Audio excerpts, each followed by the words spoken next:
We are the Better Mind Podcast. Good morning, ladies and gentlemen. This is the Better Minds Podcast. I'm Kaio, and I'm also your show host. Today we're talking about social media addictions and how they are dangerous for everyone. We have 3 guests today, each an expert in their own field. Though before we get started, I'd like to make a point of how we all likely have devices and a social media app, scrolling for hours, doom scrolling, without even being conscious of its influence. So, how does this affect our mind usages, substance usage, and mental health? First up, we have Emma, who's here to explain to us the dangers of having any kind of social media addictions with our minds. Thank you so much for having me here, and as you explained earlier, a lot of our influence or usage of our time comes from a tiny screen, and I'm so excited to explain the deeper connection and influence it has in our minds. So to start off, we all have minds, and probably know the basics of our mind being a large portion of the nervous system, 2 hemispheres and 4 lobes, frontal lobe, temporal lobe, occipital lobe, parietal lobe, etc. Though there's so much more than that and how it can tie into social media addiction. Cool, but how does this really connect with social media addiction deeper in our minds? To start off, hormones, which are also a big part of our nervous system, and for example, the brain is also a large part of our nervous system, so of course hormones will tie into that, and hormones are the chemical messengers and travel through the bloodstream. Hormones are triggered by the brain and to carry out throughout the nervous system, and these hormones have control on things such as moods, arousal, metabolism, etc., and can be triggered by things that we view or do, and something a lot of our generation views is a screen. Wow. So, if it affects our hormones and our mood, but going back to your basic point about lobes, how does it affect those?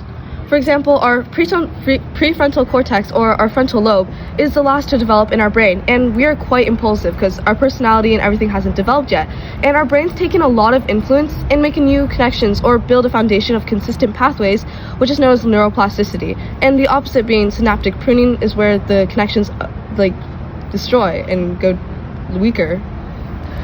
Another question, what about social media itself? How does that significantly connect to our minds? So our media adapts to our likings and in a way makes us happy to see things and excites us or pleasures us and brings dopamine in. Speaking of dopamine, it is a neurotransmitter with multiple brain pathways and are the chemical messengers sent from cell to cell. In this case, dopamine is our reward system. It brings us that pleasure feeling when something seemed nice. Dopamine is addicting, and we want more of that nice feeling and repeat that nice feeling, which is also our doom scrolling. We see something nice, which is the dopamine, and then we want to feel that nice feeling again, hoping to get another video that has been recommended to us.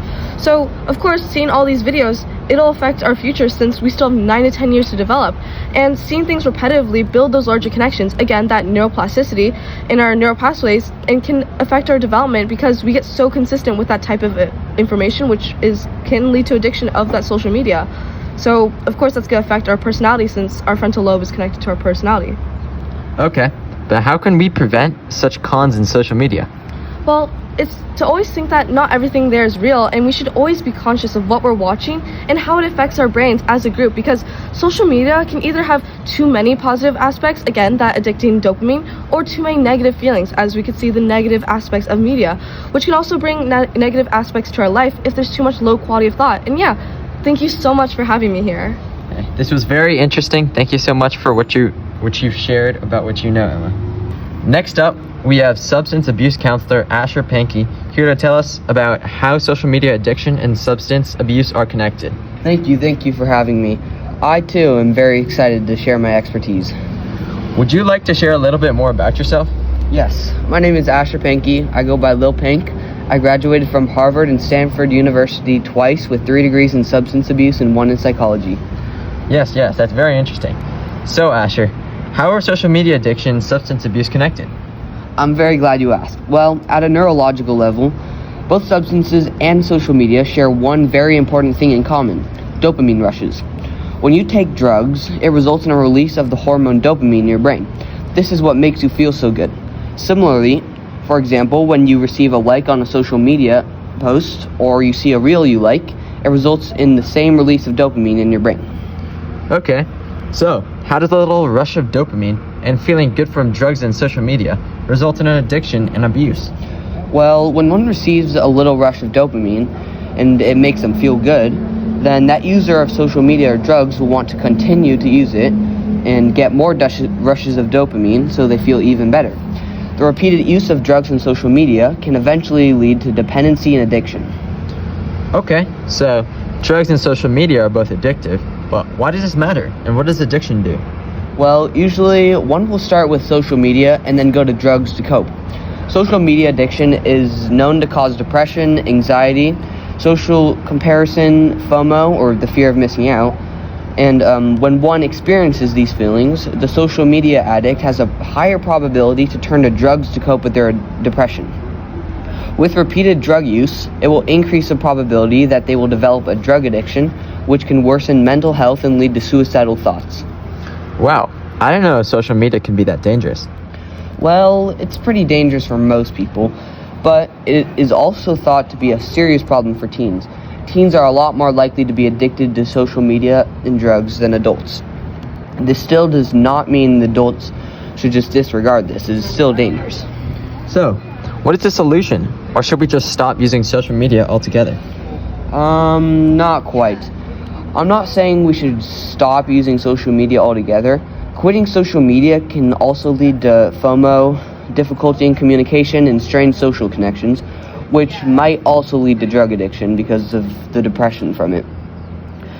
Also, it is really hard to quit because they will experience a kind of withdrawal.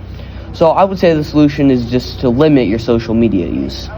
Well, thank you so much for coming on the show, Asher. This is very, very interesting, very fun. Thank you so much for having me. And now we have Sally, who is a psychologist and an expert in her field.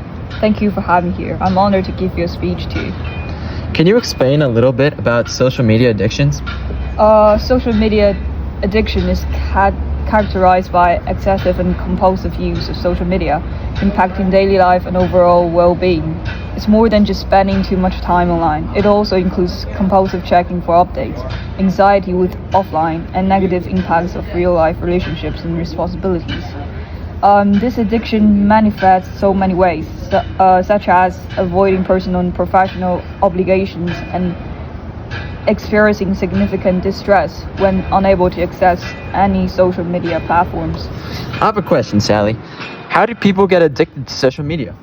The reasons for addiction include self-esteem. People with low self-esteem seek affirmation on social media, which can exacerbate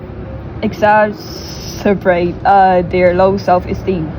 Mental health problems. Long-term use of these platforms has been linked to increased levels of anxiety and depression, especially among adolescents and young adults. Others, such as peer influence, social comparison, infinite scrolling, are also factors for addiction. Another point is that social media is the lowest cost and faster way to get happiness, so it is particularly easy to become addicted. Okay. Well, how does this affect teenagers' cognitive function? In addition to impacting mental health, social media can also negatively impact cognitive function. Excessive social media use has been shown to negatively impact cognitive function and shorten attention span. The constant digital stimulation from social media platforms can distract attention and hinder the ability to focus on tasks for extended periods of time. Short attention spans can impact educational achievement and the ability to deeply and meaningfully engage with learning content. All right, well, thank you, Sally, for sharing your stories and your helpful information, and thank you for coming on here. Thank you so much for having me here. Today held a lot of value in the words of these experts. I'm glad that we learned so much about the dangers of social media addictions through neurologists, substance use counselors, and psychologists. This is a warning for everyone watching to be careful about being online too much and how to stay safe while doing it. Anyways, everyone watching, have a great day, and remember, we are more than addiction.